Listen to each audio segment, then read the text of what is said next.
नमस्कार दोस्तों, मैं doctor Ashok Kumar SPC government college Ajmer से आज आपके लिए बीएससी पार्ट थर्ड में जेबोल्स्की डायग्राम, जो कि फिजिकल केमिस्ट्री में एक इम्पॉर्टेंट क्वेश्चन है, वो पढ़ेंगे। जेबोल्स्की डायग्राम में जो हमने देखा, ग्रोथस और ड्रैपर लॉ, जिसने बताया कि जब एब्जॉर्प्शन होता है लाइट का तो कुछ पार्ट उसका केमिकल रिएक्शन करता है। तो ये जो कुछ पार्ट है ये केमिकल रिएक्शन करेगा। अब पर इसमें ऐसा नहीं है कि कुछ करेगा, कई बार नहीं भी करता है पार्ट। तो ये कह सकते हैं कि सर्टेन पार्ट है जो फोटोकेमिकल रिएक्शंस करता है, एब्जॉर्ब करते हैं लाइट को। और पर इस जो एब्जॉर्ब हो गया, रिएक्शन हो गई, पर इस एब्जॉर्प्शन के अलावा जो लाइट होती है, कुछ और फिनोमिना भी इसमें अंदर होते हैं। तो उन अदर फिनोमिनन को हम पढ़ते हैं, देखते हैं, एडिशन टू फोटोकेमिकल चेंज, जो कि ये जेबोल्स्की डायग्राम के द्वारा हम समझाते हैं। डायग्राम ये है हमारा जेबोल्स्की डायग्राम, जो फोटो फिजिकल प्रोसेस है। देखिए इसमें क्या दिख रहा है, इस डायग्राम में क्या क्या चीज़ें हैं इसके अंदर है ग्राउंड स्टेट। तो इसको हम व्यवस्थित करते हैं। ग्राउंड स्टेट, कोई भी जो मॉलिक्यूल है उसमें इलेक्ट्रॉन ग्राउंड स्टेट में होंगे। ग्राउंड स्टेट से कुछ हायर एनर्जी स्टेट, देखिए S1, S2, S3, क्योंकि एनर्जी का डायग्राम ये बना हुआ है यही का, तो ये इंक्रीजिंग एनर्जी। कुछ यहाँ ट्रिपलेट स्टेट है, ट्रिपलेट स्टेट 1, सेकेंड, थर्ड। कुछ में ये देखिए क्रॉस सेक्शन है IC, इसको बोलते हैं इंटरनल कन्वर्जन, एक स्टेट से सेम स्टेज में। जैसे सिंगलेट है तो सिंगलेट में, और एक सिस्टम से सिंगलेट से ट्रिपलेट में। देखिए यहाँ है सिंगलेट से ट्रिपलेट, तो इसको बोलते हैं इंटर सिस्टम क्रॉसिंग। इसमें एक दो फिनोमेना, ये एब्जॉर्प्शन के बाद इलेक्ट्रॉन एक्साइट होते हैं हायर स्टेट में, हमने कहा कि कुछ फोटोकेमिकल रिएक्शन करते हैं। ये देखिए ये एंटी पैरेलल है इसके अंदर ग्राउंड स्टेट में। अब इसके अंदर ये एक दूसरे के पैरेलल है, सीधी स्ट्रेट है। तो हम ये कह सकते हैं इसमें दो फिनोमिनन्स भी पढ़ेंगे हम इसमें, एक फ्लोरेसेंस है, दूसरा फॉस्फोरेंस है।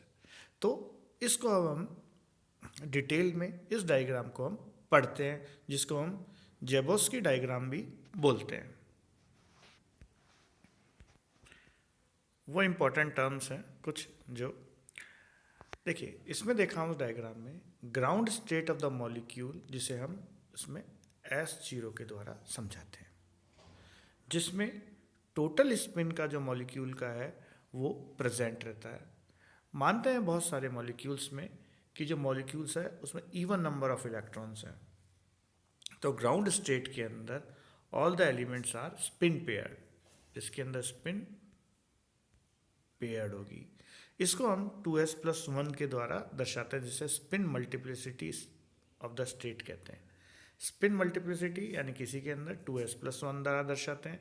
अब देखिए S में जो टोटल स्पिन ऑफ इलेक्ट्रॉन्स है, अगर ये पेयर्ड है तो एक दूसरे के एंटी पैरेलल है। The upward orientation of electron spin is cancel bye down orientation, यानी जो ओरिएंटेशन ऊपर हो रही थी वो डाउन फील्ड द्वारा नीचे की साइड ओरिएंटेशन एक दूसरे से कैंसिल हो जाएगी।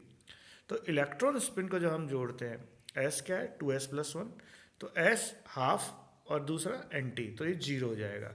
हमने कहा कि स्पिन मल्टीप्लिसिटी 2s+1 देते हैं, 2 इंटू S कितना निकल गया है 0 और 1, तो इसकी 1 हो गई। तो स्पिन मल्टीप्लिसिटी है इसकी 1 होगी पेयर्ड की। ये ग्राउंड स्टेट की होगी, इसे बोलते हैं spin multiplicity of ground state, singlet ground state भी बोल देते हैं हम मॉलिक्यूल की। अब डिटर्मिनेशन करते हैं कि भाई 1 तो आ गई स्पिन ऑनली फार्मूला से, इसको स्पिन ऑनली फार्मूला भी बोल देते हैं 2s1, जिसका सिंगलेट स्टेट के लिए। पर अगर ट्रिपलेट होती स्टेट, एक ट्रिपलेट स्टेट भी हमने उस डायग्राम में देखी, तो ट्रिपलेट स्टेट के लिए 3 है उसकी स्पिन मल्टीप्लिसिटी। अब क्या करते हैं कि एक एब्जॉर्ब करता है फोटोन एनर्जी, तो one of the paired electron goes to higher energy level. The spin orientation of 2 electrons में भी, अब ये देखा कि ग्राउंड स्टेट से अगर कोई S0 से जब ऊपर स्टेज में गया तो ये हो सकता है कि वो एक दूसरे का सिंगल इलेक्ट्रॉन्स हो, ओरिएंटेशन इस तरह का ओरिएंटेशन, ठीक है, पैरेलल हो।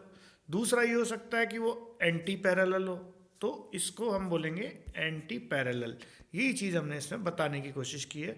अब देखिए, वो सिंगलेट स्टेट में, ये सिंगलेट स्टेट, ये ट्रिपलेट में हो जाएगा, तो मल्टीप्लिसिटी ऑफ मॉलिक्यूल 3 हो जाएगी ट्रिपलेट में। एक्साइटेड स्टेट T, जैसे ट्रिपलेट को हम T से कर रहे हैं, T से ट्रिपलेट और S से सिंगलेट, सिंगलेट के लिए 1 आएगी मल्टीप्लिसिटी। अब इसी ओरिएंटेशन को डायग्राम के माध्यम से दिखाते हैं। डिफरेंट स्पिन ओरिएंटेशन है मॉलिक्यूल में जब वो रेडिएशंस एब्जॉर्ब करता है। तो देखिए, ग्राउंड स्टेट में ये एक दूसरे के एंटी पैरेलल है, ट्रिपलेट स्टेट के अंदर ये दोनों से एक दूसरे के पैरेलल है, सिंगलेट स्टेट के अंदर ये दोनों एक दूसरे से एंटी पैरेलल है। तो बी और सी इसके अंदर हमारे, इसमें हमने बताया एंटी पैरेलल है।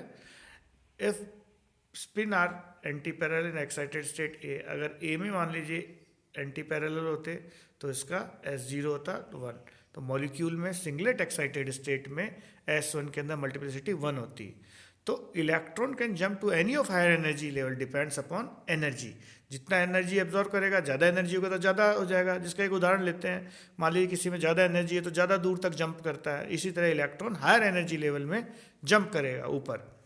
तो हमने इस सीरीज से जो सिंगलेट एक्साइटेड स्टेट होगी वो S1, S2, S3 हो जाएगा एक सीरीज में। जैसे ही ट्रिपलेट स्टेट होगा excited, T1, T2, 3 most excited electronic state, जो कि singlet state ground state S0 से ऊपर वाले स्टेट्स में जाएगी, S1 एंड S2। तो ये क्वांटम मैकेनिक्स से बताया गया कि singlet excited state has higher energy than corresponding triplet. Quantum mechanics बताती है कि ट्रिपलेट स्टेट की एनर्जी वो लेस होती है सिंगलेट स्टेट से। देयरफॉर एनर्जी ऑर्डर देखिए, एनर्जी S1 से T1 से ज़्यादा, S2 T2 से ज़्यादा, S3 T3 से ज़्यादा। अब कोई भी एब्जॉर्ब करेगा फोटोन तो वो जंप कैसे करेगा S0 से S1 या S2 S3 ऊपर हाई एनर्जी स्टेट्स में, हायर एनर्जी स्टेट्स में।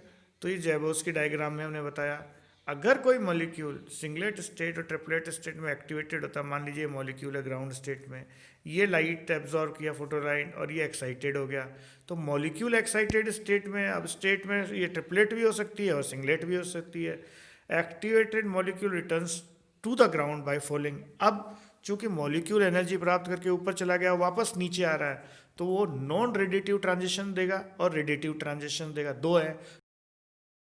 तो पहले पढ़ेंगे इस ट्रांजिशन में जो not involve emission of any radiations, कोई रेडिएशन नहीं होते इसमें, इमिशन होते ही नहीं है, इसलिए non transitive radiation less transitions कहते हैं। इस ट्रांजिशन में जो मॉलिक्यूल एक्टिवेटेड होके हायर एनर्जी स्टेट से लोअर स्टेट पे आता है, S2 S3 से T2 3 से S1 या T1 पे आता है हायर से, energy of the activated molecule is emitted in the form of heat through molecular collision. तो इसमें कोई नहीं होता। और ये इंटर सिस्टम, मैंने उसमें डायग्राम में दिखाया था IC, इंटर सिस्टम कन्वर्जन से होता है, और ये less than about 10 to minus to 10 to minus 1 second के लिए होता है। तो हम कहें कि S हायर एनर्जी स्टेट से S1 आने में 10 to minus 9 से 10 to minus 1 सेकेंड लगाता है। मॉलिक्यूल में emit by another process called inter system crossing. इस इंटर सिस्टम क्रॉसिंग के अंदर जो डिफरेंट स्पिन स्टेट्स है, सिंगलेट से ट्रिपलेट में जाएगा T1 S1 से और S2 से T1। तो इसमें कहेंगे कि transition between states of different spin, जो डिफरेंट स्पिन है उसमें ट्रांजिशन होगा, तो इसे कहेंगे inter system transitions. The transition are also called non radiative transition. अब spectroscopically these transition are not allowed even they do occur through the relative slow rate, बहुत कम रेट होती है इसलिए ये नहीं होते। अब रेडिएटिव ट्रांजिशन, रेडिएटिव ट्रांजिशंस में हमने दो देखेंगे, फ्लोरोसेंस एंड फॉस्फोरेसेंस। देखिए, इस तरह के ट्रांजिशन हमने देखा था कि ट्रांजिशन जब एक्टिवेटेड मॉलिक्यूल रिटर्न करता है सिंगलेट एक्साइटेड स्टेट S1 से triplet excited state T1 ground to ground state S0, तो इसके अंदर इमिशंस, रेडिएशंस इमिशंस होते हैं। If activated molecules comes from S1 to S0 state, the emission is called fluorescence. यानी singlet state में ये जैसे S0 से हायर एनर्जी स्टेट में गया और हायर से लोअर में आया तो इसे बोलेंगे fluorescence.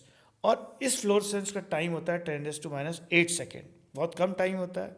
So the transitions of molecule in same multiplicity state give the phenomena of fluorescence. इसका इमिशन टाइम कम होता है और जो ही सोर्स हटाया ये रेडिएशंस इमिशन बंद हो जाती है। अब दूसरा आता है फॉस्फोरेसेंस। फॉस्फोरेसेंस में क्या हुआ कि इसके अंदर ट्रिपलेट स्टेट से जब ग्राउंड स्टेट पे आता है, ट्रिपलेट स्टेट से ग्राउंड स्टेट पे आता है तो फॉस्फोरेसेंस होती है और इसका टाइम 10⁻³ सेकेंड्स होता है। अब एक तो टाइम इसका उससे ज़्यादा है फ्लोरोसेंस से, दूसरा क्या है कि सोर्स को अगर हटा लेते हैं तो भी ये फॉस्फोरेसेंस देता है। तो अब ये आया fluorescence radiations are short frequency then excited light, उनकी फ्रीक्वेंसी कम होती है। Due to this some energy of the molecule in it, कुछ में निकल जाती है। तो ट्रिपलेट स्टेट टू S1 है because energy of T1 is lesser than T1। This is the reason why molecule prefer to remain in T1 state most of the chemical reaction to happen by this state। इस तरह से most of the reactions होती है। और ये हमारा जबोस्की diagram. तो एक बार इसको दोबारा देख लेते हैं पुनः।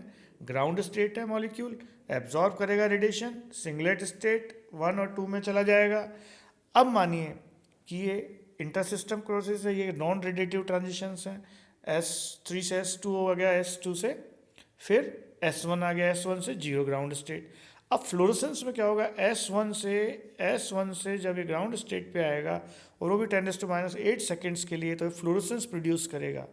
वहीं अगर इंटरसिस्टम क्रॉसिंग से ट्रिपलेट स्टेट से ये ग्राउंड स्टेट पे आएगा T1 to 0, तो ये फॉस्फोरेसेंस होगा 10⁻³ सेकेंड्स के लिए होगा। तो ये था हमारा जबोस्की डायग्राम। नेक्स्ट क्लास के अंदर हम आगे इसके बारे में और पढ़ेंगे। धन्यवाद।